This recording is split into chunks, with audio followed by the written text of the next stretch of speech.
একদা এক বেদুইন ব্যক্তি এসে আল্লাহ নবী উপস্থিত, সাহাবায়ে কেরাম রিদওয়ানুল্লাহি তাআলা আলাইহিম আজমাইন উপস্থিত, এক বেদুইন এসে মসজিদের মধ্যে প্রস্রাব করে দিয়েছে। সাহাবায়ে কেরাম উদ্যত হলো তাকে মারার জন্য, শায়েস্তা করার জন্য, শাসন করার জন্য সাহাবায়ে কেরাম এগিয়ে গেল।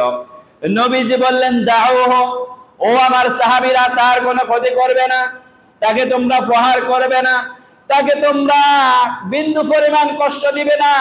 সে যে প্রস্রাব করছে তার প্রস্রাবটা শেষ করতে দাও, কারণ প্রস্রাব আটকে গেলে সমস্যা হতে পারে কি পারে না।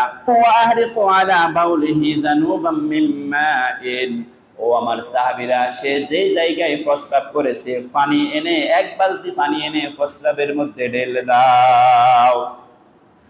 আর নবীজি লোকটিকে বুঝালেন, তুমি যে কাজটা করেছো এটা অত্যন্ত খারাপ কাজ। আজকে তুমি যে ধর্মের অধিবাসী, যে ধর্মের অনুসরণ তুমি করো, ওই ধর্মের উপাসনালয় যেইগুলি আছে, ওই উপাসনালয়ের মধ্যে যদি কোনো ব্যক্তি তোমার মতো সেম কাজটা করতো, তুমি কি করতে?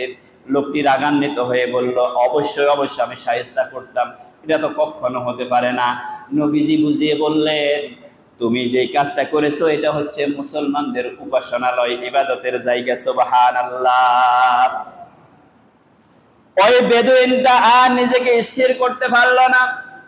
নবীজিকে মায়ার মন, যে মায়ার নবী, রহমতের নবী, দয়ার সাগর, নবীজির জীবনের মধ্যে রয়েছে উত্তম আদর্শ, নবীজিকে আল্লাহ রাব্বুল আলামিন করেছেন দয়ার আধার। লোকটি আর নিজেকে স্থির করতে পারলো না।